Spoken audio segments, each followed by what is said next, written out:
பொன்மனச்செம்மல் புரட்சி தலைவர் எம்ஜிஆர் அவர்களையும் இதயம் புரட்சி தலைவி அம்மா அவர்களையும் பணிந்து வணங்கி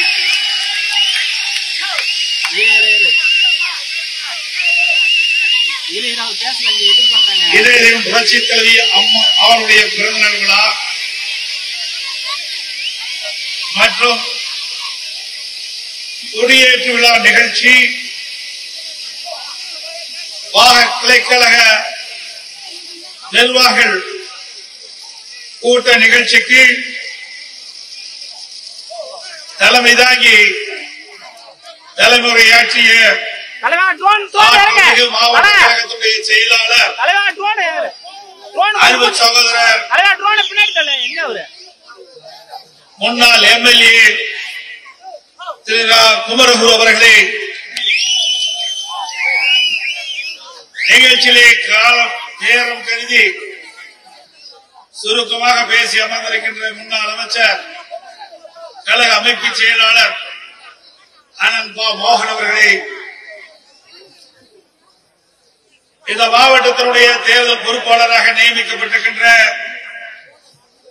கழக அமைப்பு சாரா ஓட்டருடைய செயலாளர் சகோதரர் க சங்கரதாஸ் அவர்களே, கள்ளக்குறிச்சி சட்டமன்ற உறுப்பினர் சகோதரர் திரு எம் செந்தில்குமார் அவர்களே,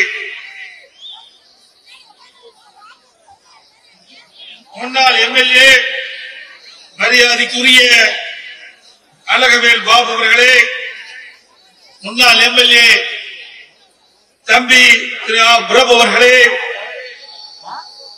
என்னோடு வரி கொண்டிருக்கின்ற சேலம் புறநகர் மாவட்ட கழகத்துடைய செயலாளர் தம்பி இளங்கோ அவர்களே, எங்கவெளி சட்டமன்ற உறுப்பினர் சகோதரர் திரு நல்லதம்பி அவர்களே, நிகழ்ச்சியிலே பங்கு பெற்றிருக்கின்ற உளுந்தூர்பேட்டை நகர கழக செயலாளர் திரு எஸ் துரை அவர்களே, மற்றும் நிகழ்ச்சியிலே கலந்து கொண்டு சிறப்பித்துக் கொண்டிருக்கின்ற திரு ஏவிஎம் என்கின்ற விநாயகமூர்த்தி அவர்களே, திரு பி சன்னியாசி அவர்களே, திரு டாக்டர் சு பொன்னரசு அவர்களே, திரு என் துரைராஜ் அவர்களே, உளுந்தூர்பேட்டை தெற்கு ஒன்றிய கழக செயலாளர் திரு ஜி மணிராஜ் அவர்களே, உளுந்தூர்பேட்டை வடக்கு ஒன்றிய கழக செயலாளர் திரு எம் சுப்பராயன் அவர்களே, மற்றும் நிகழ்ச்சியிலே பங்கு பெற்று சிறப்பித்துக் கொண்டிருக்கின்ற ஒன்றிய கழகத்துடைய செயலாளர்கள் திரு ஏ ஆர் செண்பகவேல் அவர்களே, திரு வி எஸ் சந்திரன் அவர்களே, திரு ராம ஏகாம்பரம் அவர்களே, திரு கே ராமலிங்கம் அவர்களே, திரு வி ஐயப்ப அவர்களே, திரு ஏ கிருஷ்ணமூர்த்தி அவர்களே, தேர்வு கழகத்துடைய செயலாளர்கள் திரு கே ஸ்ரீதர் அவர்களே, திரு சியாம் சுந்தர் அவர்களே, மற்றும் சார்பணி அணியர் பொறுப்பாளர் ஜே பாக்கியராஜ் அவர்களே, திரு ஆர் எஸ் மணி அவர்களே, திரு ஜே கிருஷ்ணானந்தன் அவர்களே, திரு சாய்ராமன் அவர்களே, திரு ஜான் பாஸ் அவர்களே, திரு சரவணகுமார் அவர்களே, மற்றும் மேடையிலே வீட்டிருக்கின்ற கழகத்திலே பல்வேறு பொறுப்புகளை வைக்கின்ற வருகின்ற சிறப்பித்துக் கொண்டிருக்கின்ற சார்பணி சேர்ந்த பொறுப்பாளர்களே, கிளைக்கழகத்தினுடைய செயலாளர்களே, வருகின்ற தேர்தலை எதிரிகளை வீழ்த்தி கழக வேட்பாளரை வெற்றி பெறுவதற்காக நியமிக்கப்பட்ட பாகக்கிளை பொறுப்பாளர்களே, வருகின்ற சிறப்பித்துக் கொண்டிருக்கின்ற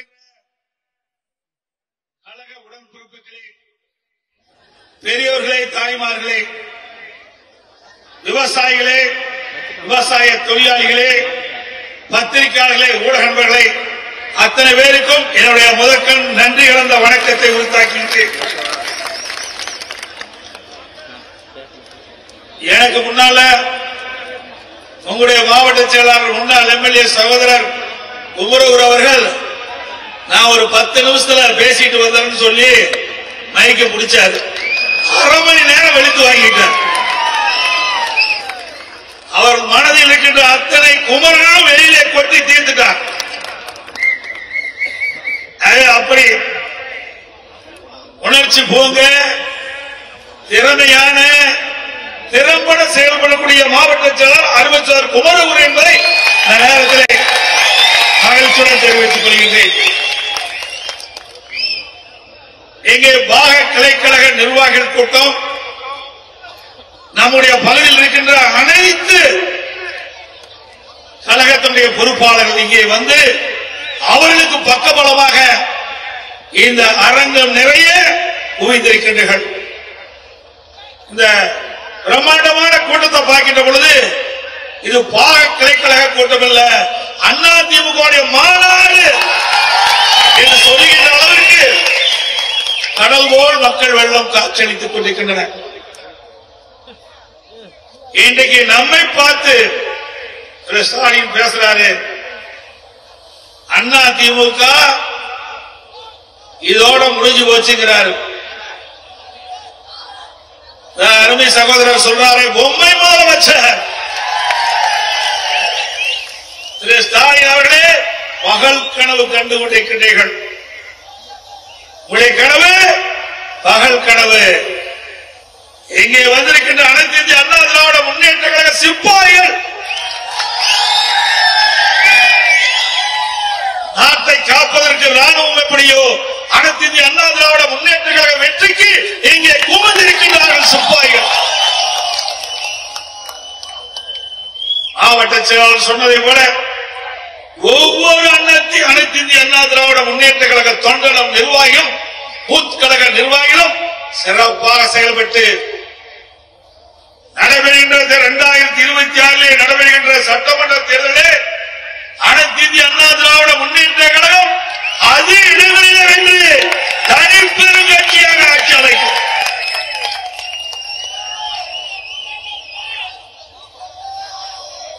இன்றைய தினம்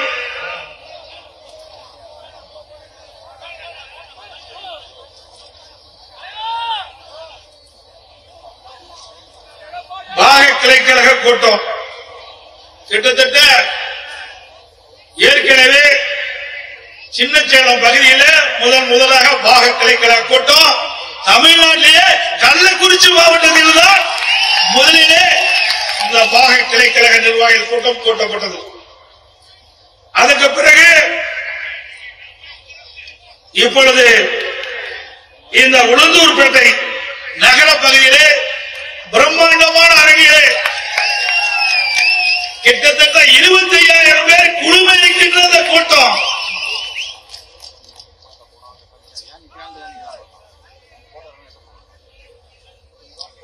இந்த கூட்டத்தில் நம்முடைய கிளைக்கழக நிர்வாகிகள்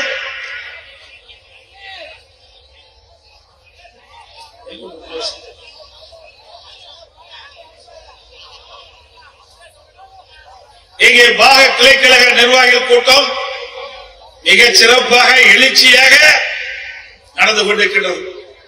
அருமை சகோதரர் மாவட்ட கழக செயலாளர் சொன்னதை போல சுமார் 526 பாக கிளைக்கழக நிர்வாகிகள் இங்கே குழுமி இருக்கின்றீர்கள். அதோடு கிளைக்கழக செயலாளர்கள், வட்டக்கழக செயலாளர்கள், ஒன்றிய இருக்கிற நிர்வாகிகள், முன்னாள் உள்ளாட்சி பிரதிகள், முன்னாள் கூட்டுறவு சங்க நிர்வாகிகள், இப்படி என்று ஏராளமான கழக நிர்வாகிகள் இந்த அரங்கிலே நிரம்பி வழிந்து கொண்டிருக்கிறது. கிட்டத்தட்ட 5771 பேர் இந்த பாக கிளைக்கழக நிர்வாகிகளாக இன்னைக்கு நியமிக்கப்பட்டிருக்கிறீர்கள். சாதாரண விஷயம் அல்ல. ஒரு சட்டமன்ற தொகுதியிலே ஒரு வேட்பாளருக்கு ஆதரவாக சுமார் 5000 பேர் களப்பணியாற்றுகிறார்கள். இந்த 5000 பேருடைய உழைப்பால் தான் தலைமை கழகம் அறிவிக்கின்ற வேட்பாளர் வெற்றி பெற முடியும். அப்படி இந்த பாக கிளைக்கழக நிர்வாகிகள் நியமிக்கப்பட்டதுடைய நோக்கம் அறிவிச்சார் குமரகுரு சொன்னார், ஒவ்வொருவரும் குறைந்தபட்சம் 25 வாக்குகளை நாம் உங்கள் மூலமாக வேட்பாளருக்கு கிடைக்க வேண்டும். வந்திருக்கின்ற நிர்வாகிகள் ஏதோ பாக கிளைக்கழக நிர்வாகிகள் என்று நினைத்து வேண்டாம். நீங்கள் உருவாக்கப்பட்ட கட்சி இங்கே இருக்கின்றீர்களே, நீங்கள் உருவாக்கப்பட்ட கட்சி, அவர்களும் இதில் ஈடுபடுத்த வேண்டும் என்பதற்காகத்தான் அவரை நியமிக்கப்பட்டோம். இவ்வளவு ஆண்டு காலம் இந்த கட்சியை கட்டி காத்தவர் இங்கே இருக்கின்றீர்கள், மேடையிலே அமர்ந்திருக்கிறார்கள். பொன்மனச்செம்மல் புரட்சி தலைவர் எம்ஜிஆர் காலத்திலிருந்து அம்மா காலத்திலிருந்து இன்று வரை இந்த இயக்கத்திற்காக உழைத்துக் கொண்டு அந்த உழைப்பால் இன்றைக்கு அனைத்து இந்திய அண்ணா திராவிட முன்னேற்ற கழகம் தமிழகத்திலே ஒரு மிகப்பெரிய கட்சியாக இன்றைக்கு விளங்கிக் கொண்டிருக்கிறது. இன்றைக்கு இளைஞர்கள் முக்கியம்.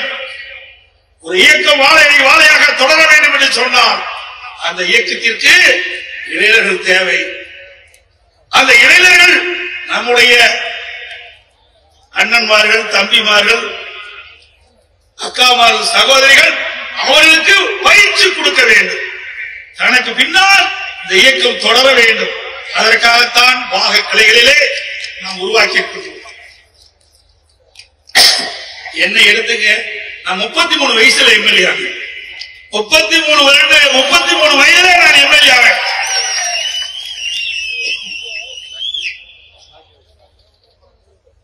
சில மூத்த நிர்வாகிகள் சில பேர் கேட்கின்றார்கள், ஏன் நாங்கள்லாம் கட்சியில் இல்லையா? நானும் உங்களோட சேர்ந்தவன் தான். நமக்கு பின்னால் இந்த இயக்கம் தொடர வேண்டும். அம்மா சட்டமன்றத்திலே சொன்னாங்க, அனைத்து இந்திய அண்ணா திராவிட முன்னேற்ற கழகம் 100 ஆண்டு காலம் தொடரும் என்று சொன்னார்கள். அப்படி தொடர வேண்டும் என்று சொன்னால் இளைஞர் பட்டாளங்கள் நம்முடைய இயக்கத்திற்கு வலு சேர்க்கின்ற விதமாக இருக்க வேண்டும் என்ற அடிப்படையிலே தான் நாம் இந்த பாக கிளைகளை நாம் உருவாக்கி இருக்கின்றோம். ஆகவே நம்முடைய மூத்த உறுப்பினர்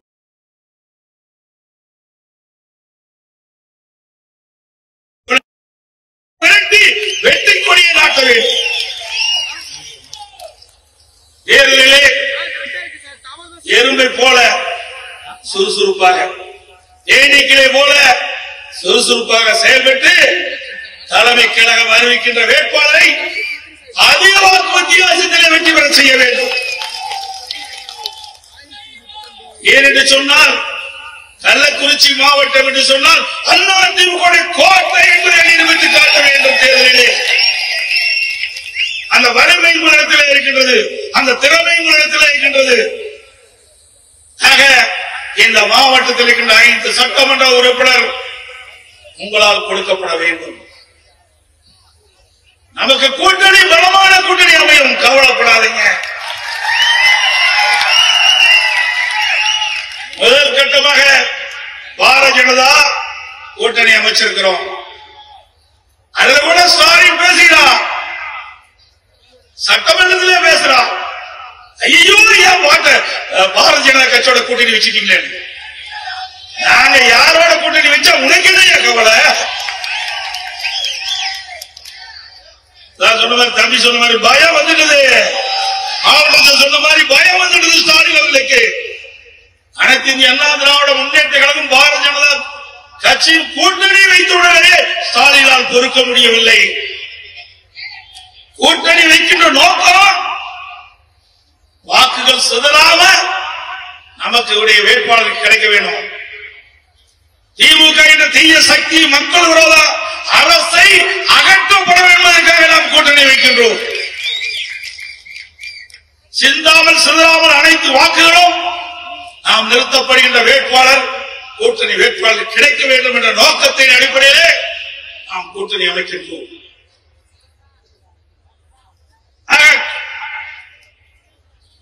பல பேர் பேசுகின்றார்கள், இன்றைக்கு எதிர்கட்சி வரிசையில் இருக்கின்றவர்கள் பேசுகின்றார்கள். எடப்பாடி பழனிசாமி பாரதிய ஜனதா கட்சியோட கூட்டணி வச்சுட்டாரு, பாரதிய ஜனதா கட்சி அதிமுக கபடிகளும் செஞ்சு விடுவோம் என்று. அதிமுக ஒன்றுதான் என்ற கட்சி, அதிமுக சுமார் 31 ஆண்டு காலம் தமிழகத்தில் ஆட்சி புரிந்த கட்சி. எந்த கொம்பனாலும் அதிமுகவை கபடிகள் செய்ய முடியாது. இது உணர்வுபூர்வமான கட்சி. ஒவ்வொரு தொண்டனும் உடம்படியே ஓடுவது அதிமுக ரத்தம். அதிமுகவை அழிக்க பொன்மனச்செம்மல் புரட்சி தலைவர் ஆட்சி காலத்திலே, புரட்சி தலைவர் இருக்கின்ற காலத்திலே திரு கருணாநிதி எவ்வளவு முயற்சி செய்தார். அத்தனையும் தூள் தூளாக உடைத்த தலைவர் பொன்மனச்செம்மல் புரட்சி தலைவர் எம்ஜிஆர். எம்ஜிஆர் மறைவுக்கு பிறகு திரு கருணாநிதி அவர்கள் எவ்வளவு முயற்சி செய்தார். அத்தனை முயற்சியும் முறியடித்த தலைவி நம்முடைய இளைஞர் புரட்சி தலைவி அம்மா. எவ்வளவு பிரச்சனையை உருவாக்கினார்கள் அம்மா. இந்த இயக்கத்துக்கு வந்த போது புரட்சி தலைவர் எம்ஜிஆர் மறைவுக்கு பிறகு இயக்கம் இரண்டாக பிளவுபட்ட போது எப்படியாவது கருணாநிதி துடித்துக் கொண்டிருந்தால் அதிமுக அழிப்பதற்கு. ஆனால் பொன்மனச்செம்மல் புரட்சி தலைவர் தெய்வம், அந்த தெய்வத்தினுடைய ஆசியாலும் அருளாலும் அதிமுக ஒன்றாக இணைந்தது. அம்மா மக்களால் மிகப்பெரிய வெற்றி பெற்று ஆட்சி அமைத்தார்கள்.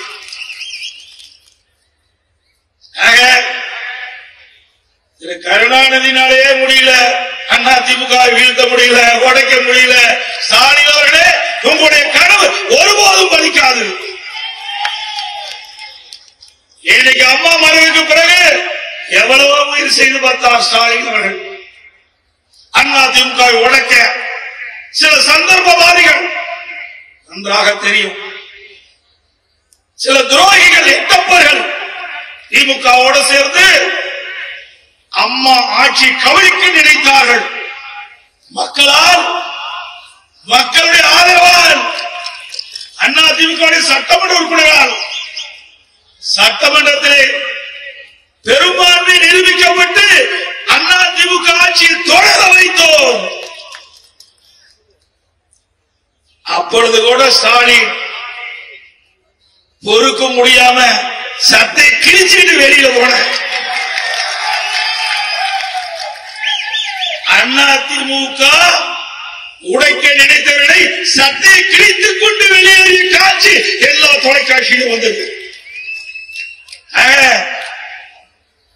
திரு ஸ்டாலின் அவர்களே, அதிமுகவை ஒருபோதும் வீழ்த்த முடியாது. எப்பொழுது பார்த்தாலும் பேசுவார். அதிமுக எடப்பாடி பழனிசாமி பொறுப்பேற்று 10 தேர்தலில் தோல்வி அடைந்து விட்டது என்று சொல்லிக் கொண்டிருக்கின்றார். ஸ்டாலின் அவர்களே, 2011 2021 வரை எத்தனை முறை நீங்கள் தோல்விவிட்டீர்கள் என்பதை எண்ணி பார்க்க வேண்டும். 2011 எதிர்கட்சி வரிசையில் கூட அமர முடியாத கட்சி திமுக கட்சி. எங்களை பார்த்து விமர்சனம் செய்வதற்கு எல்லளவும் உங்களுக்கு தகுதி இல்லை. இன்றைக்கு தேர்தல் நேரத்தில் திமுக எவ்வளவு அறிவிப்புகளை கொடுத்தீங்க, கொஞ்சம் அறிவிப்பா கொடுத்தீங்க. மக்களை ஏமாற்றுவதற்காக சுமார் 525 அறிவிப்புகளை நீங்க வெளியிட்டீங்க. எத்தனை அறிவிப்புகளை நிறைவேற்றுகிறீங்க? அத்தனையும் பொய்யான வாக்குறுதி. மக்களை ஏமாற்றி கவர்ச்சிகரமாக பேசி பொருளாதாரத்தின் வழியாக ஆட்சிக்கு வந்த கட்சி தானே திமுக கட்சி. திமுக முதலமைச்சர் திரு ஸ்டாலின் அவர்கள் நேர்மையாக மக்களை சந்தித்து பேசி உண்மையை சொல்லியா நீங்க ஆட்சிக்கு வந்தீங்க? இல்லையே, அத்தனையும் பொய். உங்களுடைய ஆட்சியில முக்கியமான அறிவிப்பு பெட்ரோல் டீசல் குறைச்சாங்களா? பெட்ரோலுக்கு மட்டும் ஒரு 3 ரூபாய் குறைச்சிட்டு விட்டுட்டாங்க. டீசலுக்கு 4 ரூபாய் குறைக்கிறாங்க, குறைக்கவே இல்லை. இதுவரைக்கும் குறைச்சிருக்காங்களா? ரேஷன் கடையில 1 கிலோ சர்க்கரைக்கு பதிலா கூடுதலா 1 கிலோ சர்க்கரை கொடுப்போம் சொன்னாங்க. கூடுதலா 1 கிலோ சர்க்கரை கொடுக்கறாங்களா? அப்புறம் 100 நாள் வேலை திட்டம் 150 நாள் உயர்த்தும் சொல்றாங்க. 150 நாளா உயர்த்தாட்டி பரவாயில்ல, ஏற்கனவே 100 நாள் வேலை புரிந்த அந்த பெண் ஊழியருடைய அந்த நாளை குறைச்சிட்டீங்க. பல ஊராட்சிகளில 100 நாள் வேலை திட்டம் இப்ப 50 நாள் வேலை திட்டம் ஆகிட்டு. எப்படி நம்முடைய மகளிரை ஏமாற்றி வாக்குகளை பெற்ற கட்சி திமுக கட்சி. தேர்தலில் உங்களுடைய வாக்குறுதி திமுக ஆட்சிக்கு வந்தா 100 நாள்களை 100 நாள் இருந்து 150 நாளாக உயர்த்தப்படும் சொன்னீங்க. அந்த 100 நாள் வேலை திட்டத்தில் பணிபுரிகின்ற பெண் ஊழியர்களுக்கு ஊதியம் உயர்த்தி வழங்கப்படும் சொன்னீங்க. அதுவும் செய்யல. ஒவ்வொரு மாதமும் கேஸ் சிலிண்டருக்கு 100 ரூபாய் மானியம் கொடுக்கறாங்க. கொடுக்கறாங்களா? சொல்லுங்க, கொடுக்கறாங்களா? ஏமாத்திட்டாங்களா? அப்புறம் நம்முடைய ஏழை மாணவர்கள் கல்வி கற்பதற்காக வங்கியிலே கடன் வாங்கினாங்க. அந்த கடனை ரத்து செய்வோம் என்று தேர்தல் அறிக்கையிலே திமுக குறிப்பிட்டிருந்தது. அந்த கல்வி கடனை ரத்து செஞ்சாங்களா? இல்ல. திமுக ஆட்சிக்கு வந்தவுடன் நீட் தேர்வு ரத்து, முதல் கையெழுத்து நீட் தேர்வு ரத்து பண்ணாங்களா? இல்ல. முதியோர்களுக்கு அவர்கள் வாங்கப்படுகின்ற முதியோர் உதவித்தொகை உயர்த்தப்படும், அதுவும் உயர்த்தல. அதோட அரசு ஊழியர்களுக்கு பழைய ஓய்வு திட்டம் கொண்டு வரும் சொன்னாங்க. அந்த அரசு ஊழியருக்கும் நாமத்தப்பட்ட முதலமைச்சர் தான் இன்றைய முதலமைச்சர் ஸ்டாலின். பிறகு நம்முடைய குழந்தைகள் எல்லாம் கல்வி கற்க வைக்கிறோம், படிக்க வைக்கிறோம். அவர்கள் பட்டப்படிப்பு படிக்கிறாங்க. படித்த இளைஞர்களுக்கு வேலைவாய்ப்பு தருவோம் என்று சொல்லி அரசாங்கத்தில் இருக்கின்ற 4 லட்சம் காலி பணியிடங்கள் நிரப்புன்னு தேர்தல் அறிக்கையில் சொன்னாங்க. இதுவரைக்கும் 50,000 பேர் தான் நியமிச்சிருக்கிறாங்க. 50,000 பேர் தான் இன்றைக்கு அரசு ஊழியர்களாக புதியவர்களாக நியமிக்கப்பட்டிருக்கிறாங்க. இந்த 4 வருட காலத்தில் கிட்டத்தட்ட 1 லட்சம் பேர் இன்றைக்கு பணி ஓய்வு பெற்றுட்டாங்க. ஆக 5 லட்சம் ஆயிடுது. ஆனா 50,000 பேர் தான் இன்னைக்கு நம்முடைய இளைஞர்களுக்கு வேலைவாய்ப்பு கொடுக்கணும்னு சொல்லி இருக்கிறாங்க. ஆக அந்த வாக்குறுதியும் பொய். மாத ஒருமுறை மின்கட்டணம் சொன்னாங்க, செஞ்சிருக்காங்களா? மாத ஒருமுறை மின்கட்டணம் செஞ்சிருக்காங்களா? ஆக எவ்வளவோ பொய், பச்சை பொய். அதோட இன்றைக்கு திமுக ஆட்சிக்கு வந்த உடனே விலைவாசி உயர்ந்து போச்சு. வெண்ணெய் முட்டுகின்ற அளவுக்கு விலைவாசி உயர்வு, வேலையில்லா திண்டாட்டம். இதற்கிடையில மின்சார கட்டணம் உயர்வு, வீட்டு வரி நகரத்தில் உயர்வு, கடவரி உயர்வு, பீக்கவர் மின்கட்டண உயர்வு, குடிநீர் வரி உயர்வு. இப்படி வரி மேல் வரி போட்டு மக்களை வாட்டி வரைக்கின்ற அரசாங்கம் திமுக அரசாங்கம். அதோட இந்த தினம் நீங்க பாத்தீங்கன்னா இந்த பகுதியெல்லாம் விவசாயிகள் நிறைந்த பகுதி. விவசாயிகளுக்கு ஏதாவது செஞ்சிருக்காங்களா? செஞ்சிருக்காங்களா? அண்ணா திமுக ஆட்சி இருக்கின்ற பொழுது விவசாயிகள் தன்னுடைய பம்பு செட்டு 24 மணி நேரம் மும்முனை மின்சாரத்தை கொடுத்தோம். மும்முனை மின்சாரம், 3 பேஸ் கரண்ட். விவசாய பம்பு செட்டுக்கு எப்பொழுது வேணாலும் விவசாயி போய் பம்பு செட்டு இயக்கலாம். இப்ப அதுவும் இல்ல. வறட்சி 2248 கோடி கொடுத்தோம். வறட்சி பாதிக்கப்பட்ட விவசாயிகளுக்கு பயிர் காப்பீடு திட்டம், இன்சூரன்ஸ் திட்டம். இந்தியாவிலேயே வறட்சியால் பாதிக்கப்பட்ட விவசாயிகளுக்கு பயிர் காப்பீட்டு திட்டத்தின் மூலமாக அதிக இழப்பீட்டு தொகை பெற்றுத்தந்த ஒரே அரசாங்கம் அதிமுக அரசாங்கம். அதே போல இந்த பகுதியில் மக்காச்சோளம் அதிகம். அரியலூர், பெரம்பலூர், கிருஷ்ணகிரி, தருமபுரி, சேலம் எல்லாம் இன்னைக்கு கடலூர் பல்வேறு பகுதியில் மக்காச்சோளம் அதிகமா நம்முடைய விவசாயி பயிரிடுறாங்க. நான் ஆட்சியில் இருக்கின்ற பொழுது, முதலமைச்சர் இருக்கின்ற பொழுது அமெரிக்கன் படைப்புகள் வந்து அந்த மக்காச்சோள பயிரெல்லாம் பாதிக்கப்பட்டு விட்டது. அந்த பாதிக்கப்பட்ட விவசாயிகளுக்கு இழப்பீட்டு தொகையாக 186 கோடி நான் கொடுத்தேன்.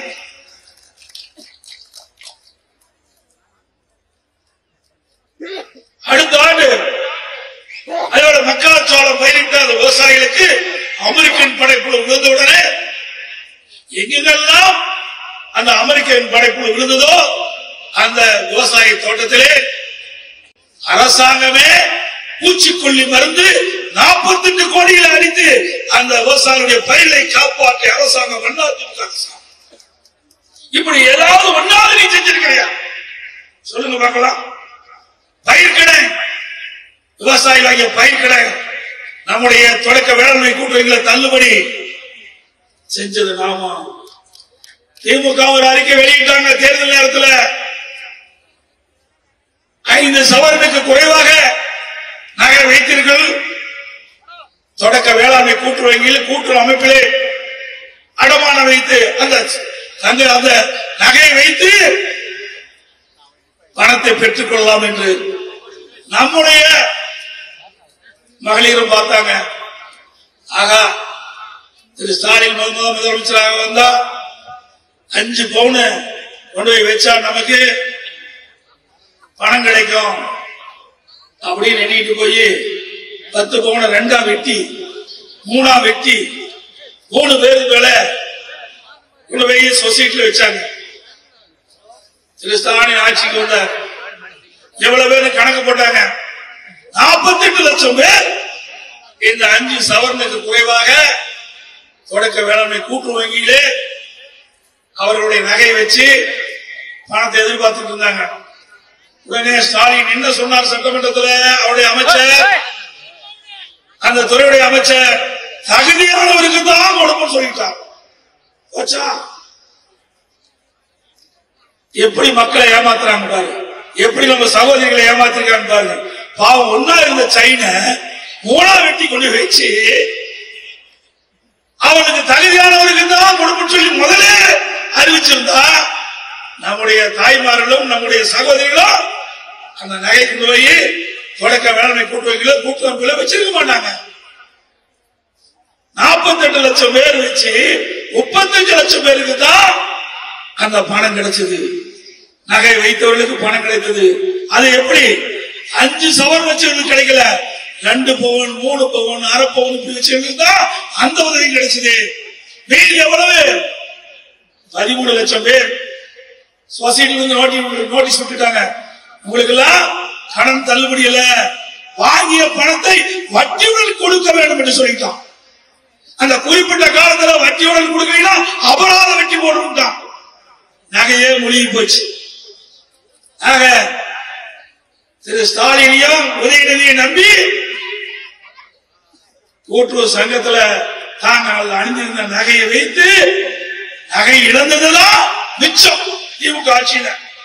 அப்படி மக்களை ஏமாற்றுகிறவர்கள், மகளிரை ஏமாற்றுகிறவர்கள், பெண்களை ஏமாற்றுகின்ற ஆட்சியாளர் தான் இன்றைய ஆட்சியாளர்கள் என்பதை நாம் எண்ணி பார்க்க வேண்டும். அதோட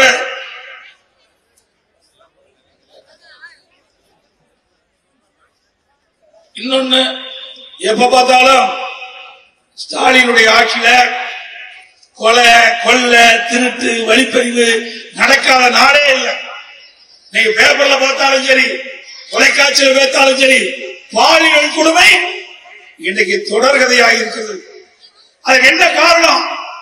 போதைப் பொருள் விற்பனை, கஞ்சா விற்பனை. இன்னைக்கு தமிழகத்தில் கஞ்சா போதைப் பொருள் தாராளமா எல்லா இடத்துல கிடைக்குது. கிடைக்காத இடமே இல்லை. கஞ்சா போட்டுட்டானா சொல்றதுக்கே வாய் கூசுது. 80 வயசு பாட்டி, அதை சொல்லக்கூடாது, எனக்கு அசிங்கமா இருக்கு. ஒரு கேவலமான ஆட்சி இந்த ஆட்சி. நம்முடைய இளைஞர்கள் அந்த கஞ்சாவுக்கு அடிமையாகி, போதைக்கு அடிமையாகி என்ன செய்வது என்றே தெரியாமல் தவறு செய்து கொண்டிருக்கின்ற காட்சி இந்த ஆட்சியில பார்க்க முடியும். அதை கட்டுப்படுத்த இந்த ஆட்சியால் முடியவில்லை. இங்கே சொன்னாங்களே பொம்மை முதலமைச்சர் ஆனது போல இதை எப்படி கட்டுப்படுத்த முடியும்? முடியாது. ஆகையால் மக்கள் ஒரு ஆட்சி இன்றைக்கு தமிழகத்தில் நடைபெற்றுக் கொண்டிருக்கிறது. அதோடு எங்க பார்த்தாலும் லஞ்சம், லஞ்சம் இல்லாத இடமே கிடையாது. பத்திரப்பதிவுக்கு போனீங்கன்னா முதல் பணம் இருக்குதான்னு தான் கேட்கிறான். நம்ம சொத்தை விற்க போனாலும் சரி, வாங்க போனாலும் சரி, முதலுக்கு கப்ப கட்ட வேண்டியது அந்த பத்திரப்பதிவு ஆபீஸ். அங்கதான் பார்த்தா எல்லா அலுவலகத்திலும் லஞ்சம் தாண்டவம். லஞ்சம் இல்லாத இடமே கிடையாது. Commission, collection, corruption. இந்த ஆட்சியில் அதுதான் பார்க்க முடியும். என்னங்க? Commission, collection, corruption. இதுதான் இந்த ஆட்சியில பார்க்க முடியுது. திமுகவுடைய 4 ஆண்டுகால சாதனை இந்த கமிஷன், கலெக்ஷன், கரப்ஷன். இதுதான் திமுகவுடைய 4 ஆண்டுகால மிகப்பெரிய சாதனை. இன்றைக்கு 2 வருடத்திற்கு முன்பு, 2 வருஷத்துக்கு முன்பு நிதியமைச்சர் திரு பழனிவேல் தியாகராஜன் என்பவர் ஒரு ஆடியோல ஒரு கருத்து தெரிவிச்சார். வலைதளங்கள் பூரா வந்தது, நீங்க எல்லாம் பார்த்திருப்பீங்க. என்ன சொன்னார்? அருமையா சொல்றாரு. என்னோட உங்களுக்கு அதிகமா தெரிஞ்சுக்கிது. இன்றைக்கு அந்த ஆடியோல வந்த கருத்து நாம சொல்லல, ஆடியோல வந்த கருத்து திரு சபை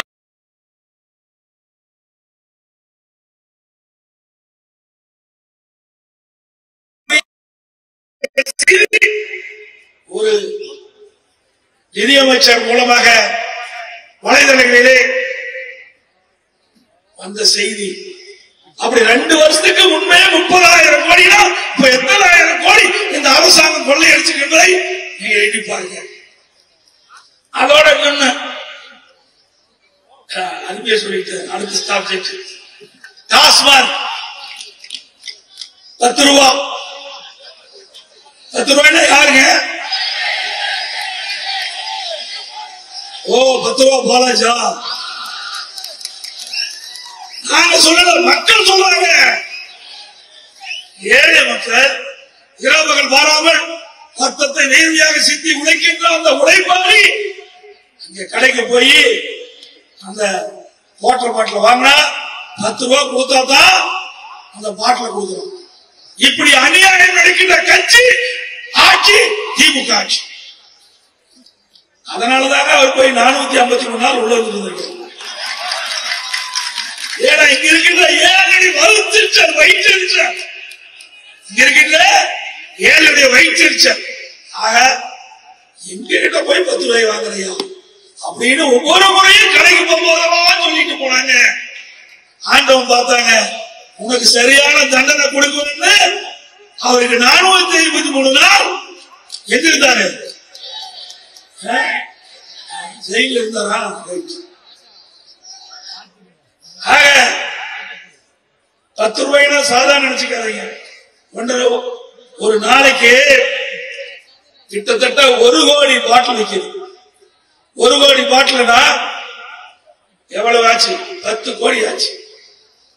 மாசம் 300 கோடி, வருஷம் 3600 கோடி. இந்த ஏழைகளை உறிஞ்சவர் சாட்சா அவர்தான். தம்பி சொல்றாரு. ஆக ஏழைகளை விட்டு வைக்கவில்லை, ஏழைகளுடைய ரத்தத்தை உறிஞ்சிய அமைச்சர்கள் திமுக அமைச்சர்கள். அப்படி ஊழல் நிறைந்த அரசாங்கம் திமுக அரசாங்கம். அதோட எப்ப பார்த்தாலும் ஸ்டாலின் பேசுறாரு. அண்ணா திமுக ஆட்சியில ஒண்ணுமே செய்யலையா? ஏங்க நம்ம ஒண்ணுமே செய்யல. எண்ணி பாருங்க.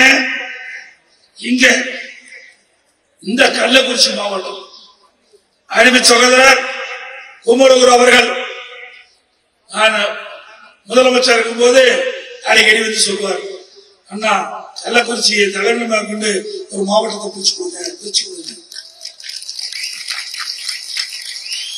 உடனடியாக அதிமுக அரசாங்கம் இந்த விழுப்புரம் மாவட்டத்தில் இருந்து தனியா பிரிச்சு 5 சட்டமன்ற உறுப்பினரை எடுத்து கள்ளக்குறிச்சியை தலைநகரமாக கொண்டு புதிய மாவட்டத்தை உருவாக்கி தந்தோம். அதோட நிக்கல. அதுக்கு பிறகு மாவட்டம் உதயம் ஆனவுடன் மாவட்டத்திலே மருத்துவ கல்வியோடைய மருத்துவமனை வேண்டாங்க, அதையும் நாங்கள் கொடுத்தோம்.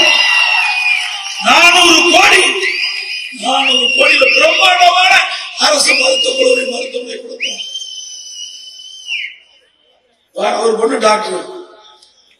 இப்படி இந்த மாவட்டத்துடைய வளர்ச்சிக்காக பாடுபட்ட அரசாங்கம் அதிமுக அரசாங்கம். ஸ்டாலின் அவர்களே, எங்களுடைய ஆட்சியில ஒன்றும் செய்யல. எத்தனை பாலங்கள், எத்தனை சாலைகள், தடுப்பணைகள் எல்லாம் நான் கொடுத்தோம். அதற்கு மேலாக உங்களுடைய மாவட்ட எல்லையில பிரம்மாண்டமாக 1000 கோடியில 1050 ஏக்கர்ல கால்நடை பூங்கா உருவாக்கி கொடுத்தோம். நீங்க உங்களுடைய மாவட்டத்துக்கு தான் அதிகமா பயனளிக்கும். ஏன்னா சேலம் மாவட்டத்தில் எடப்பாடிக்கு 136 கிலோமீட்டர். ஆக பிரம்மாண்டமான கால்நடை பூங்கா உங்களுடைய மாவட்டத்தினுடைய எல்லையில் இருக்குது. இவ்வளவு பெரிய கால்நடை பூங்காவை கட்டி கொடுத்தோம். இதுவரைக்கும் முழுமையா திறக்காத அரசாங்கம் ஸ்டாலின் மாடல் அரசாங்கம். பலமுறை சட்டமன்றத்தில் பேசிட்டேன், அறிக்கை வெளியிட்டேன். அதிமுக ஆட்சியிலே கொண்டு வரப்பட்ட திட்டம் என்ற ஒரே காரணத்திற்காக அந்த கால்நடை பூங்காவை திறக்கவே இல்லை. அந்த விவசாயிகளுக்கு ஒரு மிகப்பெரிய வரப்பிரசாதம். இந்த கால்நடை பூங்காவிலே கால்நடை ஆராய்ச்சி நிலையம். நான் வெளிநாடு போயிருந்த போது, அமெரிக்கா சென்ற போது பஃபலோ அங்க அந்த கால்நடையில போய் பார்த்தோம். பஃபலோ பால் பண்ணையில போய் அங்க இருக்கின்ற பசுகள் எல்லாம் பார்த்தோம். ஒரு பசு ஒரு நாளைக்கு 65 லிட்டர் பால் கொடுக்குது. அதே மாதிரி நம்முடைய மாவட்டத்தில், நம்முடைய தமிழ்நாட்டில் தலைவாசல் கெங்கவெளி சட்டமன்ற தொகுதியில நம்முடைய கள்ளக்குறிச்சி மாவட்டத்தில் எல்லையில ஒரு மிகப்பெரிய கால்நடை பூங்காவை உருவாக்க வேண்டும் என்று உருவாக்கி முதல் கட்டமாக நான் திறந்தேன். அந்த கால்நடை மருத்துவக் கல்லூரியை திறந்தேன். அதுக்கு பிறகு 4 ஆண்டு காலமாக பூட்டி கிடப்பிலே போட்ட அரசாங்கம் திமுக அரசாங்கம். விவசாயியுடைய விரோதியாக ஸ்டாலின் திகழ்ந்து கொண்டிருக்கின்றார்.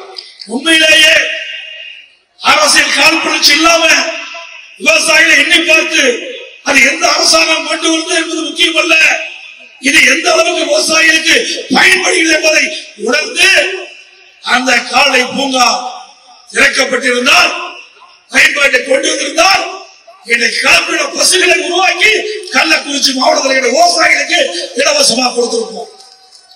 அப்படியே கலப்பின பசு ஒரு நாளைக்கு 40 லிட்டர் பால் கறக்கும். 40 லிட்டர் பால். அப்படிப்பட்ட திட்டம்.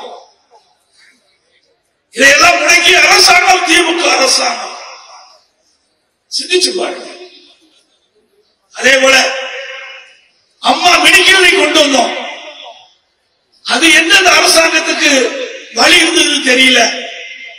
ஏழைகள் அதிகமாக வசிக்கின்ற பகுதி, அந்த பகுதியை தேர்ந்தெடுத்து அங்க ஒரு அம்மா மெடிக்கல் திறந்து முழுக்க முழுக்க இலவசமாக விவசாயிகள் அங்க இருக்கின்ற ஏழைகளுக்கு சிகிச்சை அளிக்க வேண்டும் என்று ஒரு நோக்கத்தோடு தமிழ்நாடு முழுவதும் 2000 அம்மா மெடிக்கலை கொண்டு வரப்படும் என்று அறிவிக்கப்பட்டு சுமார் 1850 அம்மா மெடிக்கலுக்கு திறந்தோம்.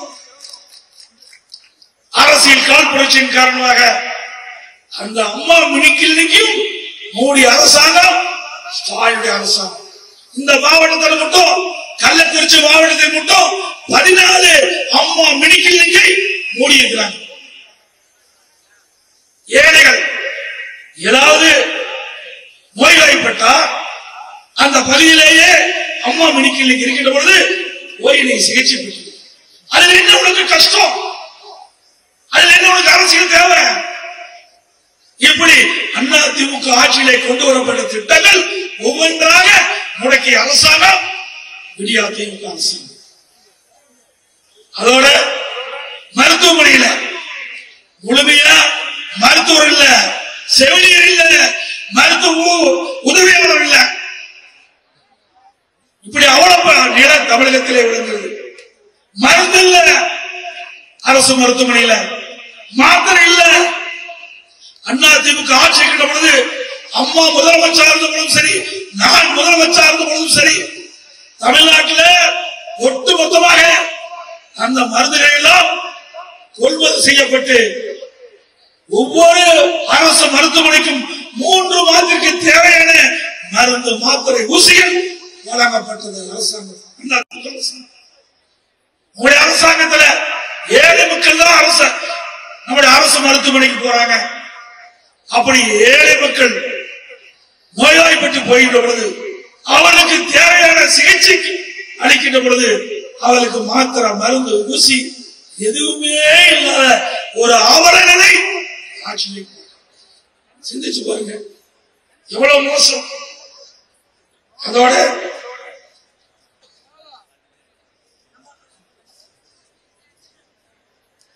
தாலிக்கு தங்கம் அங்க மறந்தாலும் நீங்க மறைக்கல. இன்னைக்கு 6 லட்சம் பேருக்கு 4 அம்மாவர்கள், ஏழை குடும்பத்திலே பிறந்த பெண்கள், அவர்கள் 50,000 25,000 திருமண உதவி திட்டம், 1 பவுன் அம்மாவுடைய ஆட்சியிலே கொடுக்கப்பட்டது. இன்னைக்கு பவுன் என்ன விலைங்க? 74,000 ரூபாய் நினைக்கிறேன். 1 லட்சத்துக்கு வந்துடும். இப்படி ஏழை குடும்பத்திலே பிறந்த பெண்கள் உரிய நேரத்திலே திருமணம் செய்ய வேண்டும் என்ற அடிப்படையில் அம்மா கொண்டு வந்த திருமண உதவி திட்டம், தாலிக்கு தங்க திட்டம், இந்த திட்டத்தையும் கைவிட்டாங்க.